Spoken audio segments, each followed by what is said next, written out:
Halo semuanya. Hari ini, saya akan membawakan sebuah kisah yang diwariskan oleh masyarakat Indonesia. Sebuah legenda yang hanya dengan menyebutnya saja sudah cukup untuk membuat seluruh desa terdiam membisu. Jika Anda sudah siap, mari kita dengarkan kisahnya. Desa Kalangan adalah sebuah desa kecil yang terletak jauh di dalam pegunungan berkabut di Jawa Tengah, di mana hutan-hutan kuno mengelilinginya bagaikan tembok hijau yang tak berujung. Orang luar jarang menginjakan kaki di sini, bukan karena jalannya yang sulit, melainkan karena perasaan aneh yang selalu menghinggapi siapapun yang memasuki wilayah ini. Perasaan diawasi dari kegelapan di antara pepohonan hutan. Orang-orang tua di desa sering mengatakan bahwa tanah di sini memiliki jiwa, hutan di sini memiliki tuan, dan tuan itu bukanlah manusia. Cerita-cerita yang diwariskan turun-temurun berpusat pada sebuah legenda yang bahkan orang dewasa pun enggan menyebutnya saat matahari telah tenggelam di balik gunung.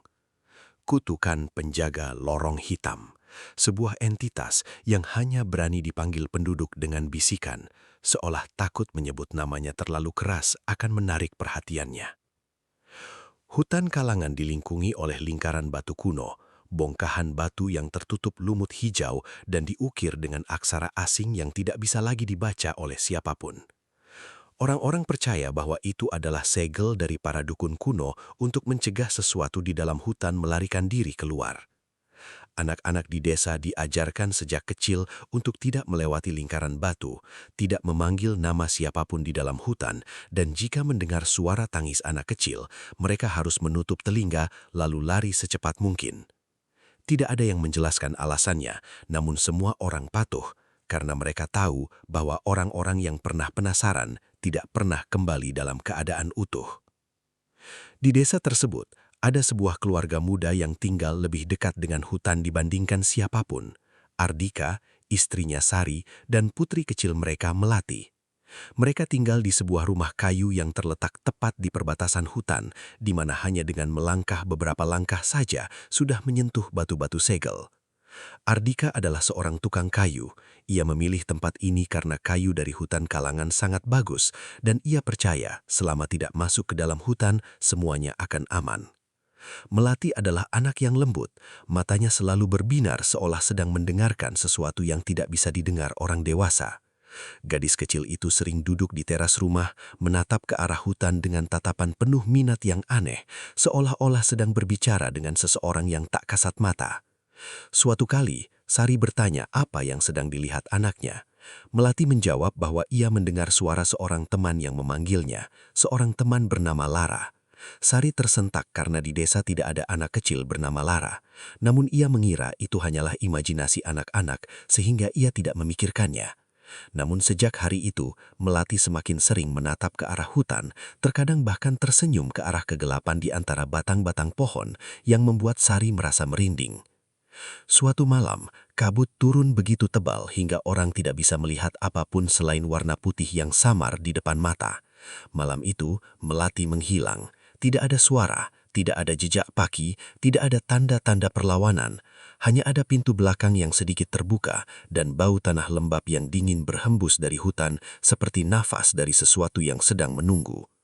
Ardika segera menerjang ke dalam hutan, mengabaikan larangan penduduk desa. Ia meneriakkan nama anaknya hingga serak, namun yang terdengar hanyalah gema yang terdistorsi, seolah hutan sedang menirukan suaranya.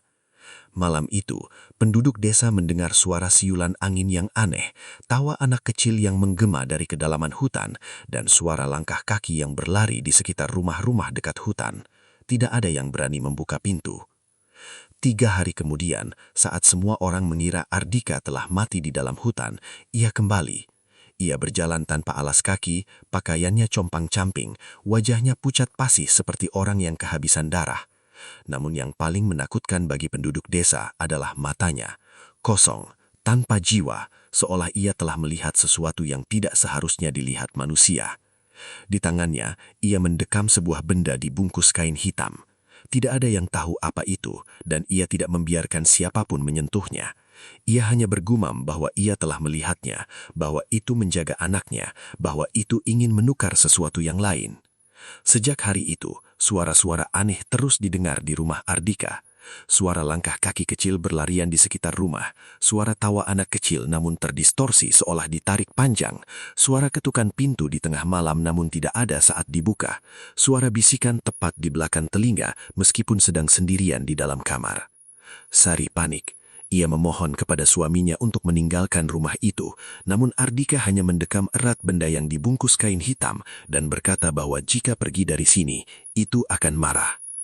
Pada malam bulan baru, saat bulan hanya berupa garis tipis seperti mata pisau, penduduk desa mendengar teriakan mengerikan di rumah Ardika. Mereka berlari ke sana, mendobrak pintu dan masuk. Pemandangan di dalamnya membuat semua orang terpaku.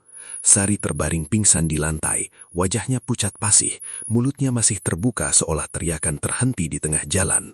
Rumah itu gelap gulita, hanya ada cahaya lampu minyak yang berkedip-kedip. Ardika menghilang. Di dinding muncul banyak sidik jari kecil berwarna hitam.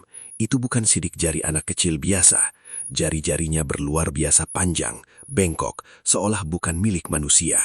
Sidik jari itu memanjang membentuk sebuah barisan, menuntun lurus ke pintu belakang, lalu menghilang ke dalam kegelapan hutan kalangan. Penduduk desa mengerti bahwa penjaga lorong hitam telah mengambil apa yang diinginkannya. Setelah malam itu, banyak orang di desa mulai mengalami fenomena aneh. Ada yang mendengar suara anak kecil memanggil nama mereka dari dalam hutan. Ada yang melihat bayangan kecil berlari melewati jendela. Ada yang bermimpi tentang lorong hitam tak berujung dengan tangan-tangan kecil yang menjulur dari kedua sisi dinding. Ada yang kakinya ditarik saat sedang tidur, meninggalkan jejak mulur hitam di lantai. Seorang tetua desa mengatakan bahwa kutukan telah terbuka, bahwa sang penjaga telah memilih jiwa baru, dan bahwa ia tidak akan berhenti. Sejak saat itu, tidak ada lagi yang berani mendekati hutan kalangan, namun mereka tahu ini hanyalah masalah waktu sebelum kegelapan mendatangi setiap rumah. Sejak malam menghilangnya Ardika, desa Kalangan tenggelam dalam atmosfer yang begitu berat, hingga bernapas pun terasa sulit. Penduduk desa menutup pintu sangat awal. Tidak ada yang berani keluar saat senja baru saja tiba. Bunyi-bunyi aneh muncul semakin sering. Suara langkah kaki kecil yang berlari di atas atap rumah. Suara ketukan pintu 3 kali lalu senyap. Suara tawa anak kecil yang menggema di tengah malam, namun tidak ada yang menemukan sumbernya. Orang-orang mulai percaya bahwa penjaga lorong hitam telah lepas dari batas segel dan sedang berkeliaran di desa untuk mencari lebih banyak jiwa. Beberapa orang tua bercerita bahwa mereka pernah melihat bayangan seorang anak berdiri di tengah kabut, matanya putih pucat, rambut panjang menutupi separuh wajahnya, dan saat mereka berkedip, bayangan itu menghilang seolah tidak pernah ada. Cerita-cerita seperti itu menyebar cepat, membuat seluruh desa hidup dalam ketakutan yang permanen.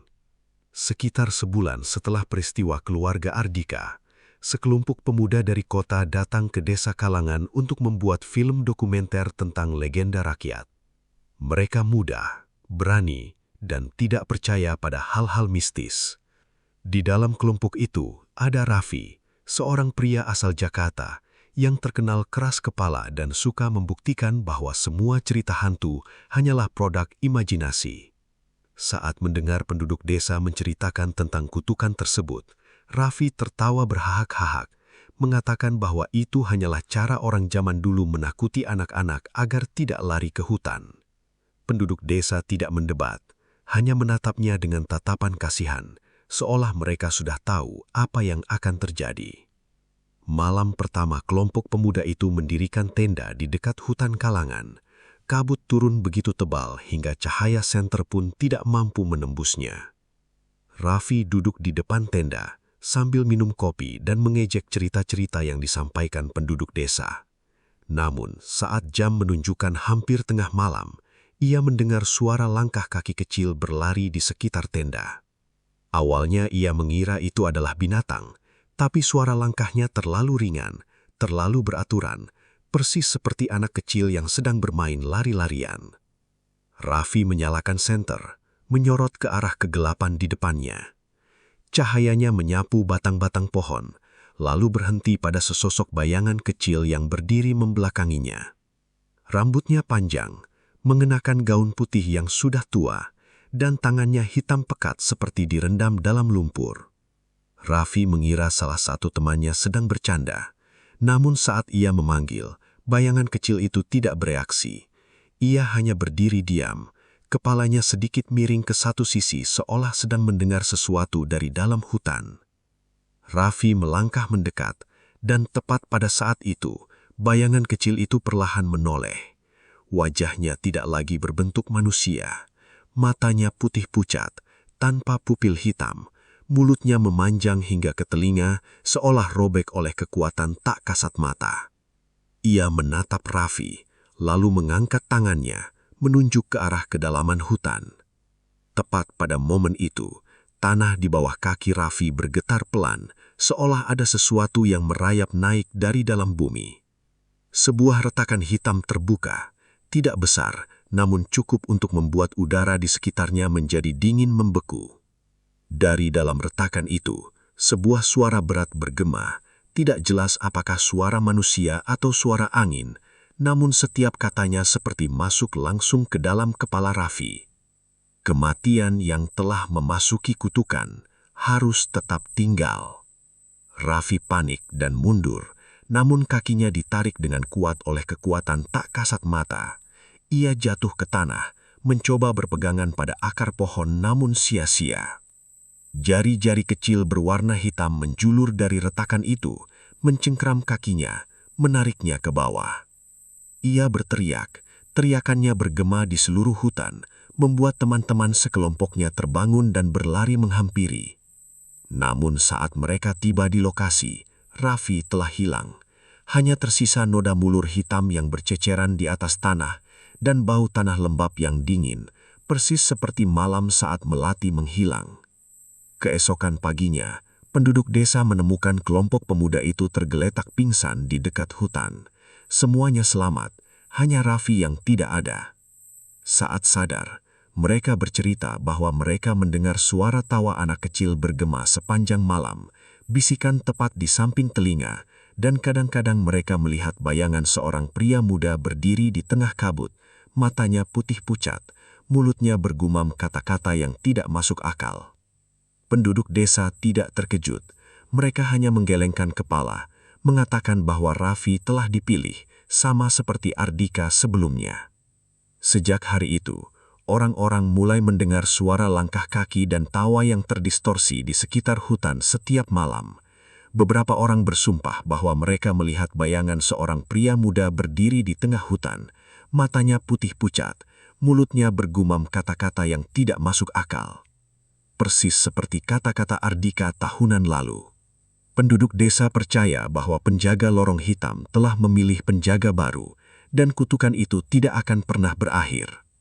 Mereka mengatakan bahwa setiap generasi akan ada satu orang yang dipanggil namanya, satu orang yang dituntun ke dalam lorong hitam tak berujung, tempat tangan-tangan kecil menjulur dari kedua sisi dinding, menyeret mereka pergi selamanya. Dan saat penjaga lama menghilang, penjaga baru akan dipilih. Tidak ada yang tahu kapan giliran mereka tiba. Yang mereka tahu hanyalah sekali mendengar suara anak kecil memanggil nama dari dalam hutan, maka sudah terlambat untuk melarikan diri. Sejak Raffi menghilang, desa Kalangan menjadi lebih sunyi dari sebelumnya. Pada malam-malam berkabut tebal, orang-orang mendengar suara langkah kaki kecil berlari di sekitar desa. Suara tawa terdistorsi yang bergema dari hutan, dan terkadang, di saat kabut menipis, mereka melihat bayangan seorang pria muda berdiri di antara pepohonan. Matanya putih pucat, mulutnya menggumamkan kalimat-kalimat yang tidak masuk akal. Penduduk desa tidak lagi ragu. Raffi telah menjadi bagian dari kutukan, sama seperti Ardika sebelumnya. Sama seperti orang-orang yang sejarahnya telah dikubur desa dalam kebisuan. Suatu sore, saat matahari baru saja hilang di balik gunung, Pak Sutiman, orang tertua di desa, memanggil penduduk. Ia mengatakan bahwa kutukan telah menjadi terlalu kuat, bahwa segel batu kuno mulai melemah, dan jika tidak dilakukan sesuatu, hutan Kalangan akan menelan seluruh desa. Ia bercerita bahwa leluhur mereka pernah menyegel sebuah entitas kuno di dalam hutan, sebuah jiwa terkutuk yang dipaksa menjaga sebuah lorong hitam tak berujung, tempat menampung jiwa-jiwa yang tersesat. Namun segel itu tidak permanen. Ia perlu diperkuat dengan sebuah ritual kuno, ritual yang hanya diketahui oleh orang desa. Namun, ritual itu menuntut satu syarat. Harus ada seseorang yang berani masuk ke dalam hutan, pergi ke tempat penyegelan lama, dan menghadapi sang penjaga. Tidak ada yang mau melakukannya. Tidak ada yang ingin menjadi orang berikutnya yang ditarik ke dalam kegelapan. Namun kemudian, seseorang berdiri, Sari. Sejak hari Ardika menghilang, Sari hidup seperti bayangan. Ia tidak menangis, tidak bicara, hanya duduk di teras rumah menatap ke arah hutan, persis seperti yang pernah dilakukan Melati. Ia percaya bahwa putrinya masih ada di suatu tempat di dalam kegelapan, dan jika ada kesempatan untuk menyelamatkan anaknya, meski hanya harapan tipis, ia akan mengambilnya. Saat Pak Sutiman berbicara tentang ritual, Sari mengerti bahwa inilah satu-satunya jalan. Malam itu, saat kabut mulai turun dari puncak gunung, Sari membawa sebuah lampu minyak dan melangkah melewati lingkaran batu segel. Penduduk desa berdiri dari jauh memperhatikannya. Tidak ada yang berani mendekat. Mereka hanya melihat bayangan Sari memudar di dalam kabut, lalu menghilang sepenuhnya saat ia melangkah jauh ke dalam hutan Kalangan. Di dalam hutan, udara begitu dingin hingga napas Sari berubah menjadi asap putih. Ia mendengar suara bisikan dari segala arah, suara langkah kaki kecil berlari di sekelilingnya, dan terkadang suara tawa Melati yang akrab terdengar di suatu tempat di depannya. Sari memanggil nama anaknya, namun yang terdengar hanyalah gema yang terdistorsi, seolah hutan sedang menirukan suaranya. Ia berjalan terus dan terus, hingga cahaya lampu minyaknya menyinari sebuah kegelapan yang sangat dalam, sebuah retakan hitam yang terbuka di tengah tanah, persis seperti tempat yang menelan Raffi. Dari dalam kegelapan, sesosok bayangan kecil melangkah keluar. Itu adalah Melati. Namun bukan Melati yang pernah Sari kenal. Mata gadis kecil itu putih pucat, rambut panjangnya menutupi separuh wajah, dan tangannya hitam pekat seperti direndam dalam lumpur. Melati menatap ibunya, lalu mengangkat tangan, menunjuk ke arah retakan tersebut. Sari melangkah maju dengan gemetar. Air mata mengalir saat ia menyentuh tangan anaknya yang dingin membeku. Namun tepat pada saat itu, sesosok bayangan lain muncul di belakang Melati. Lebih tinggi, lebih kurus, wajahnya tidak memiliki bentuk yang jelas. Hanya memiliki mata yang sangat dalam seperti dua lubang hitam. Itulah sang penjaga lorong hitam. Makhluk itu tidak bicara, tapi Sari mengerti. Ia menginginkan sebuah pertukaran. Ia menginginkan jiwa baru untuk menggantikan yang lama. Dan jika Sari menerima, Melati akan dikembalikan. Sari tidak ragu. Ia tersenyum pada anaknya, lalu melepaskan pegangan tangan dan melangkah lurus ke dalam retakan hitam itu. Kegelapan menelannya dalam sekejap. Melati jatuh tersungkur ke tanah. Matanya perlahan kembali normal. Napasnya menjadi hangat seperti anak kecil yang hidup. Ia menangis terisak, memanggil ibunya, namun Sari telah hilang. Retakan itu perlahan menutup, dan hutan Kalangan menjadi sunyi yang mengerikan. Keesokan harinya, penduduk desa menemukan Melati tergeletak di depan lingkaran batu segel, tidak sadarkan diri namun masih hidup. Saat terbangun, ia tidak mengingat apapun selain ibunya yang menggenggam tangan dan berkata, "Kamu harus hidup." Penduduk desa mengerti bahwa ritual telah selesai. Segel telah diperkuat, kutukan sementara mereda. Namun sejak malam itu, setiap kali kabut menebas, orang-orang kembali melihat bayangan seorang wanita berdiri di tengah hutan Kalangan. Tangannya memegang lampu minyak, matanya putih pucat, mulutnya menggumamkan kalimat-kalimat yang tidak masuk akal. Mereka percaya itu adalah Sari, yang telah menjadi penjaga baru bagi lorong hitam, menggantikan jiwa yang lama. Dan mereka tahu bahwa suatu hari nanti, segel itu akan kembali melemah dan seseorang yang lain akan dipanggil namanya. Desa Kalangan tetap ada, tetap hidup, tetap bernafas. Namun, kutukan itu tidak pernah benar-benar hilang. Ia hanya tertidur, dan saat ia terbangun, hutan Kalangan akan kembali memanggil sebuah nama baru.